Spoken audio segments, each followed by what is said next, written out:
melapor itu mobil-mobil kita. Tidak ada kota seluruh Indonesia, hanya di Batam yang ada.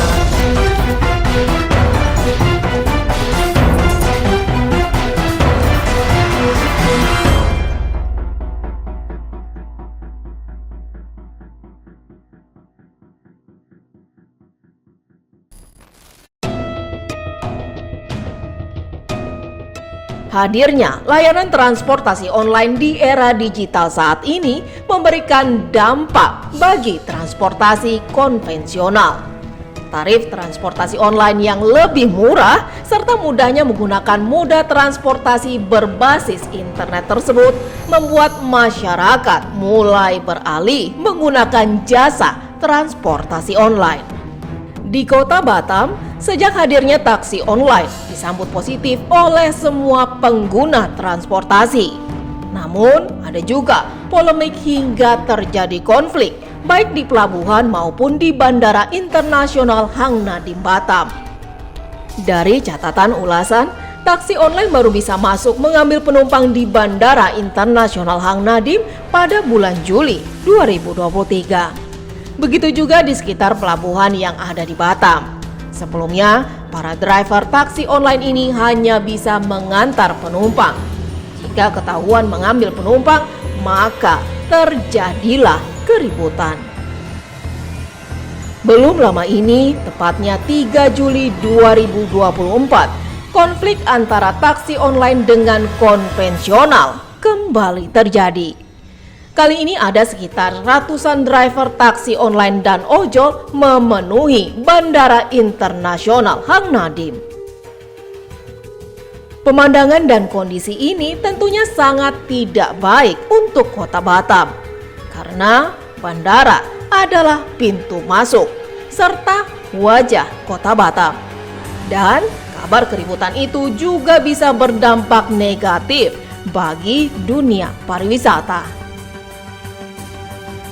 Tim Yunus Reportase kali ini kembali menyajikan liputan konflik taksi online versus konvensional bisa mengganggu amenitas pariwisata.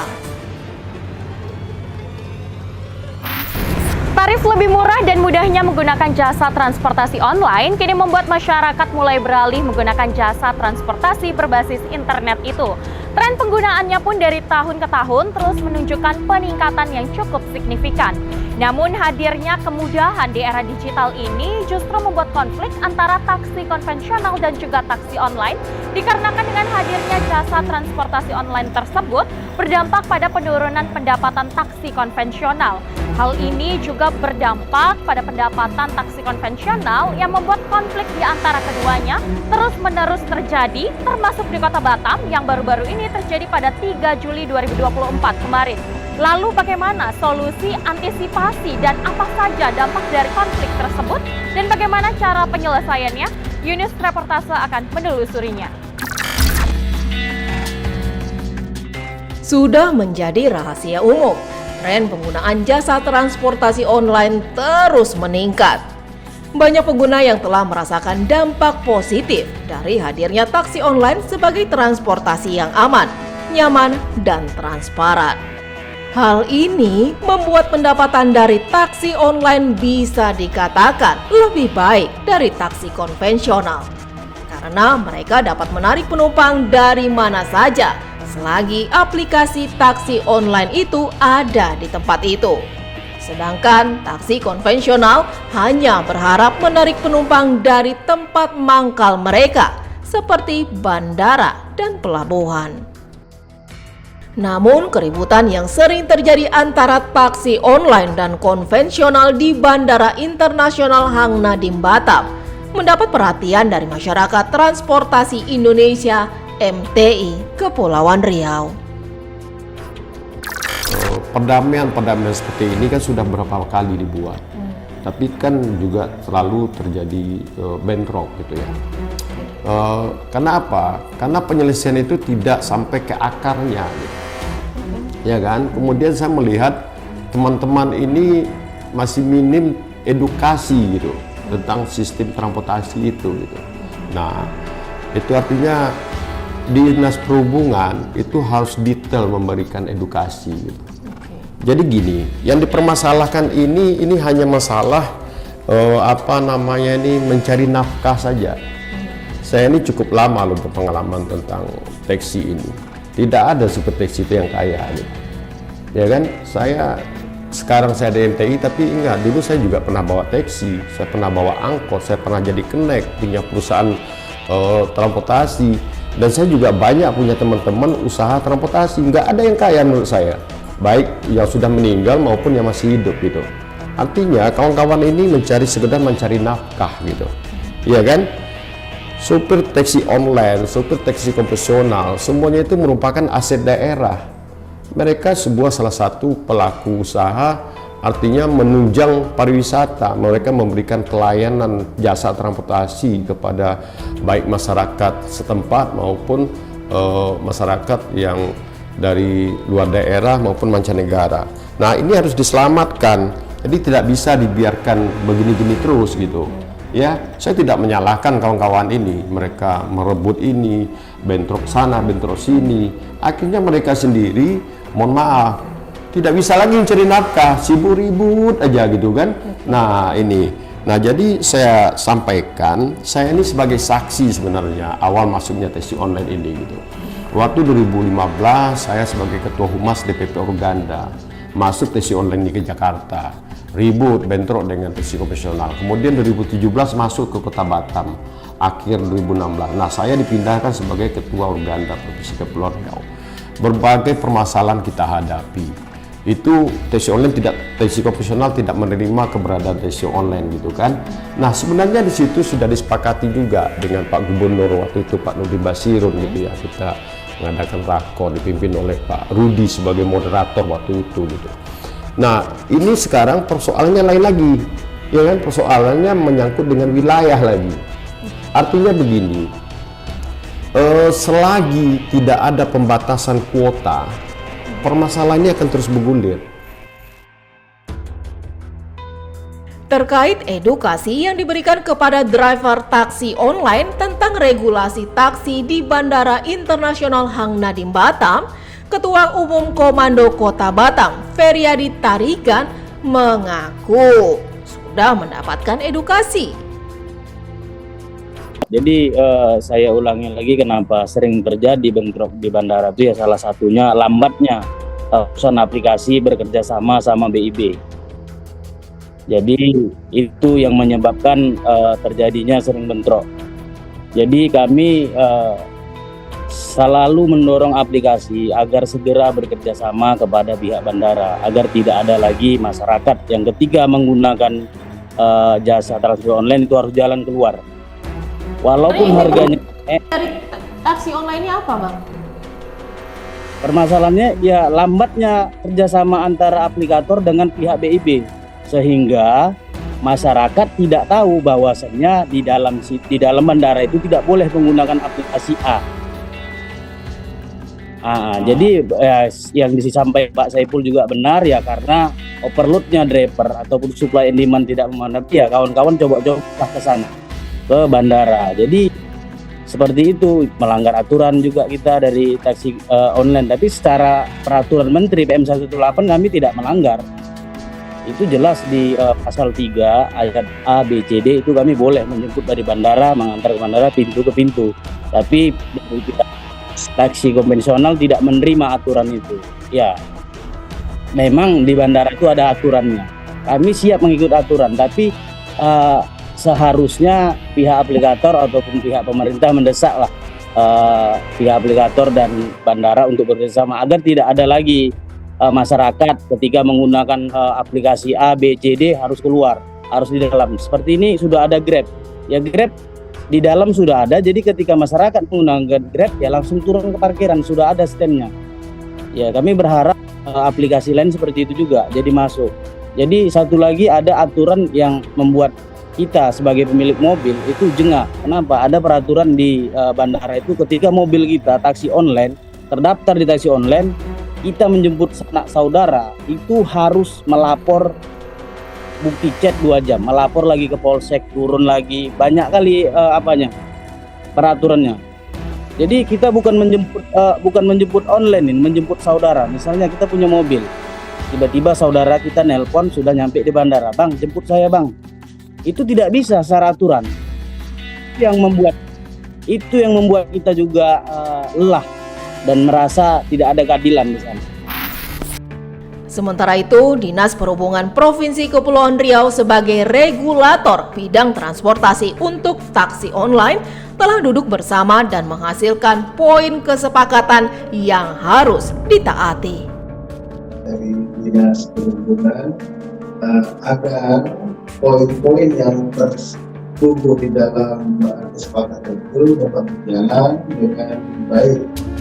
Kemudian ada pun yang diisi dalam poin kesepakatan itu terkait dengan kerjasama antara aplikator dengan penyelenggara pelabuhan negara, yaitu PT BIP sekarang ini.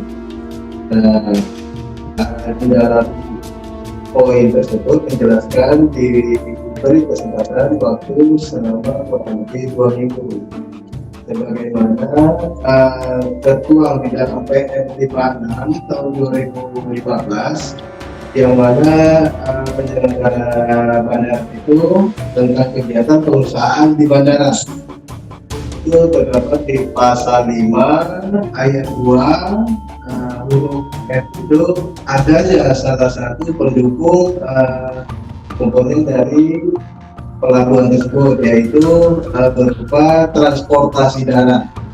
Nah, transportasi darat ini digunakan ada Undang-Undang 22 tahun 2019 tentang lalu lintas dan jalan. Kemudian di dalam bandara itu terdapat transportasi yang dapat melayani konsumen. Nah, transportasi ini pun sudah diatur berdasarkan PM masing-masing, yaitu PM yang terkait dengan non-trayek ini ada di 117 tahun 2018 terkait dengan taksi konvensional. Kemudian terkait dengan ASK-nya itu ada di PM 418 tentang angkutan hewan khusus. Kemudian adanya harus di bandara ini salah satu pendukungnya kan transportasi darat, sehingga adanya demand supply itu dapat memilih terkait dengan layanan transportasi yang ada di bandara. Dan itu tidak hanya transportasi yang bersifat taksi konvensional maupun ASK atau online. Nah, ini ada juga kayak angkutan pelayanan dari daring, atau bisa saja ke depan nanti diterapkan transportasi yang sifatnya pelayanan dari bandara maupun ke tempat-tempat yang sudah ditetapkan regulasinya. Kita sudah beberapa kali juga sudah merumuskan terkait dengan gejolak yang ada di lapangan, dan soal terkait konvensional dengan online. Waktu di tahun 2021 itu juga sudah pernah dilakukan. Kemudian terdapat juga pada saat itu red zone dari 34 red zone. Nah, yang sekarang ini menjadi 5. Nah, ini kan upaya-upaya terkait dengan jangan sampai gejolak-gejolak terjadi. Kemudian kita lanjut adanya pergesekan di kemudian hari di Polresta Barelang. Nah, itu juga sudah mengeluarkan kesepakatan yang mana tadinya bandara hanya melayani taksi konvensional, namun dengan diberikan persyaratan di Polres, sehingga membuahkan hasil yaitu yang pertama Grab yang sekarang sudah melayani atau titik jemput di area bandara itu sudah ditetapkan di dalam zona bandara.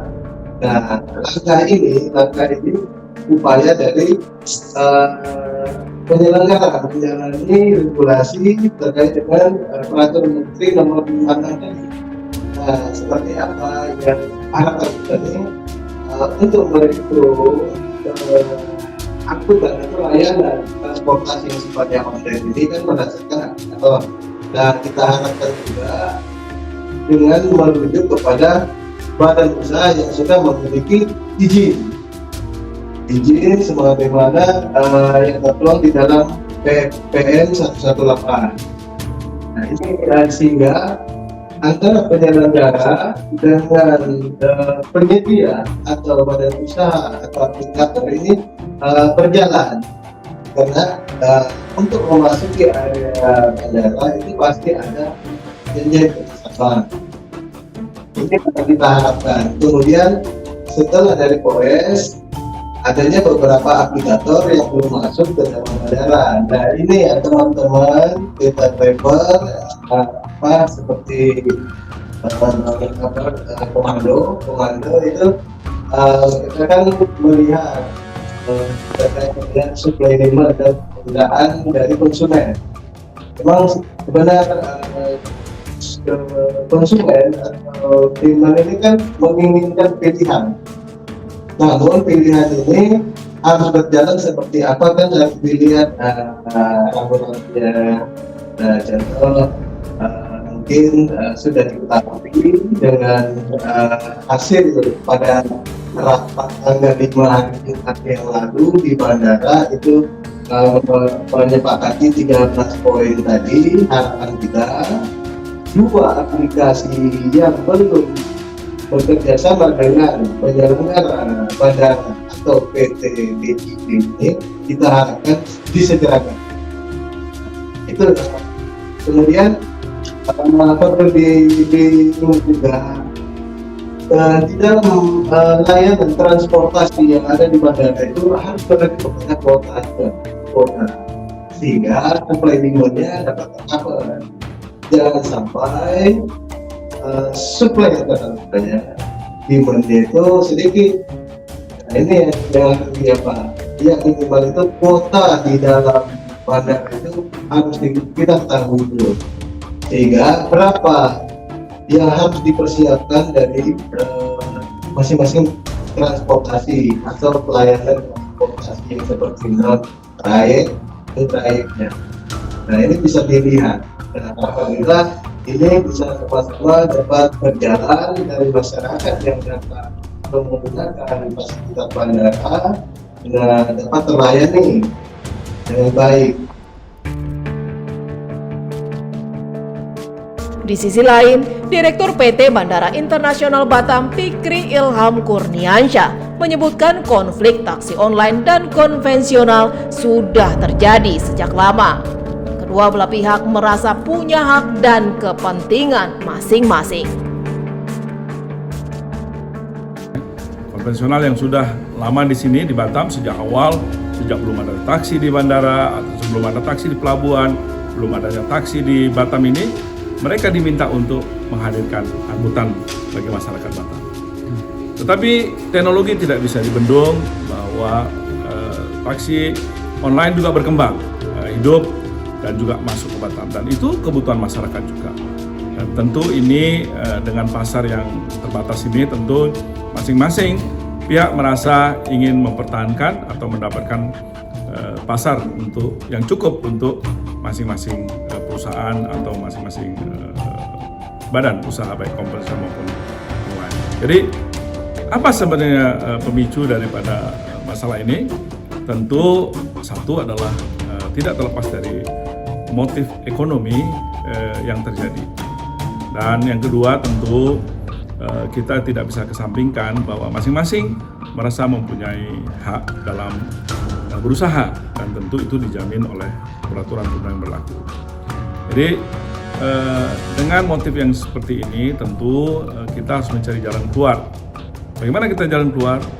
Yang pertama adalah kita terus tunduk dan patuh kepada peraturan perundangan yang berlaku, bagaimana menjalankannya dengan seutuh-utuhnya. Yang kedua tentu kita ingin kedua belah pihak hidup berdampingan, ya.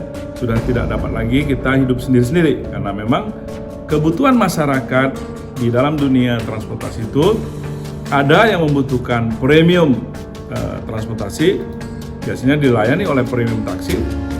Ada yang membutuhkan normal konvensional taksi, tapi ada juga yang membutuhkan yang murah yang berdasarkan basis teknologi. Dan bandara khususnya adalah tugasnya bagaimana memberikan pelayanan terbaik kepada seluruh penumpang, kepada seluruh pengguna jasa sesuai kebutuhan dan kemampuan mereka. Bagi yang mempunyai kemampuan dengan biaya mahal ya tentu premium taksi atau charter atau sewa. Konvensional taksi bagi yang membutuhkan di middle dan juga online. Dan tugas kami adalah bagaimana menyediakan. Tidak hanya sebatas itu, tidak hanya taksi. Kami juga harus menyediakan public transportasi lainnya seperti bus dan ke depan akan LRT. Karena apa? Karena kebutuhan masyarakat. Nah, terkait dengan perkembangan taksi di bandara. Sudah lebih dari 30 tahun sejak bandara ini berdiri, satu-satunya taksi yang beroperasi adalah konvensional. Namun demikian, kebutuhan masyarakat akan taksi online ini tidak bisa lagi ditunda. Karena ini kebutuhan masyarakat dan keinginan masyarakat. Dan masyarakat punya pilihan dan punya hak untuk memilih. Sehingga bandara juga harus menyediakan, menyesuaikan semua kebijakannya agar sesuai dengan kebutuhan masyarakat. Karena bagaimanapun tugas bandara memberikan pelayanan terbaik. Untuk itu, solusi ke depan bagaimana taksi konvensional dan taksi online ini hidup berdampingan. Tentu di Bandara Nadim sudah ada modelnya, yaitu konvensional dengan Grab, di mana Grab sudah 1 tahun yang lalu beroperasi di Bandara Nadim, hidup rukun, sama-sama mencari nafkah, mencari uang, mencari bisnis, tapi pelayanan kepada pelanggan tidak terabaikan. Dan kedua belah pihak saling support, saling memberikan kesempatan untuk berusaha bersama-sama memberikan pelayanan terbaik.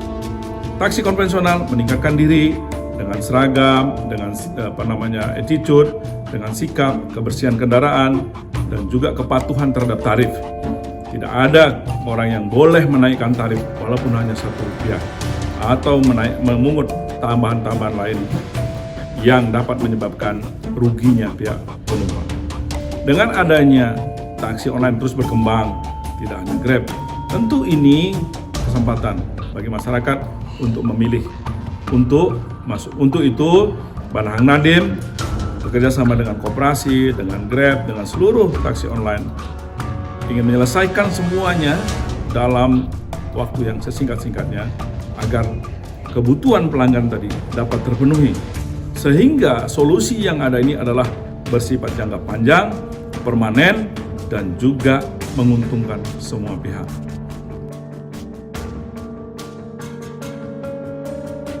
Jika keinginan untuk dapat hidup berdampingan antara taksi online dan konvensional dapat berjalan rukun, maka Kota Batam akan semakin kondusif. Dengan begitu, amenitas pariwisata tidak akan terganggu. Saat ini semua informasi ada dalam genggaman. Tak dapat dipungkiri, perkembangan dunia digital telah menyasar ke segala sisi kehidupan. Untuk mendapatkan informasi tentang suatu daerah akan dengan mudah didapat melalui ponsel. Bagi wisatawan yang ingin melakukan perjalanan ke suatu daerah, mereka akan lebih mudah untuk lebih dulu mencari informasi tempat tersebut lewat gadget. Nah, jika berita konflik taksi online dan konvensional di Batam sering muncul, tentunya ini bisa memberikan dampak yang kurang baik bagi dunia pariwisata. Kalau dihubungkan dengan kepariwisataan, ya, dengan persoalan yang ada kemarin itu tidak berdampak lah secara signifikan, ya. Lebih kepada mungkin malunya begitu kita masih mengatur tentang ini begitu. Karena kalau wisatawan mancanegara kita itu lebih over the sea, lebih melalui laut ya, arah laut. Namun wisatawan domestik kita juga masih dari bandara. Nah, kita tidak mengharapkan kejadian seperti ini karena sarana transportasi atau amenities ini merupakan daya dukung yang sangat juga utama dalam pelayanan wisatawan yang masuk di Kota Batam. Nah, Kota Batam ini merupakan kota yang sangat utama dalam Provinsi Kepulauan Riau terhadap indikator keberhasilan kepariwisataan.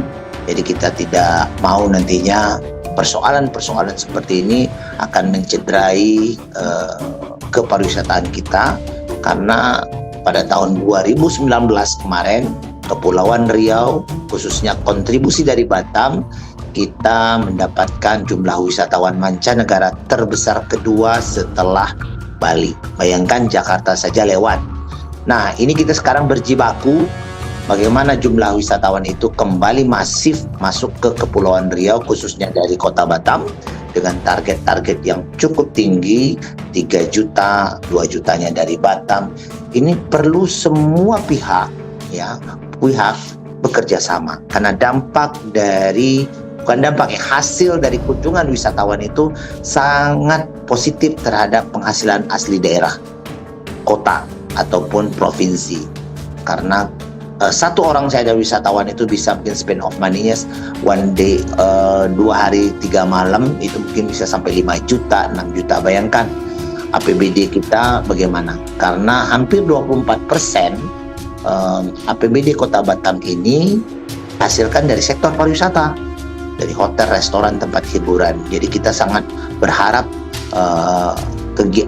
kita bisa menyelesaikan konflik-konflik seperti ini, dan mungkin publikasi dalam artian bahwa konflik-konflik seperti ini dipublikasi dengan baik, artinya dengan tidak mendapatkan dampak-dampak mungkin ketakutan ya, terus keraguan-raguan wisatawan datang ke Batam ataupun Provinsi Kepulauan Riau, karena kita negara tetangga kita Singapura, Malaysia, Thailand dan sebagainya ini, kalau kita lihat secara boleh katakan juga kompetitor ya dan sebagainya, karena masing-masing menarik wisatawan. Jadi saya yakin dengan apa yang dijelaskan oleh tadi masing-masing narasumber, kita bisa menyelesaikan secara cepat ya, secara damai konflik-konflik yang terjadi tentang sarana angkutan ini ya.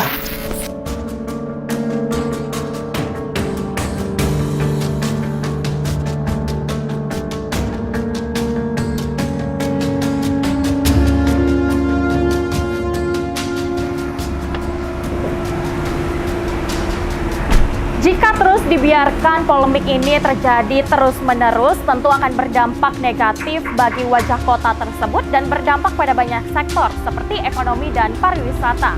Dan semoga kedepannya permasalahan ini bisa mendapatkan solusi yang sama-sama menguntungkan di antara taksi online dan juga taksi konvensional. Terima kasih telah menyaksikan Unews Reportase kali ini, dan tetap saksikan Unews Reportase selanjutnya.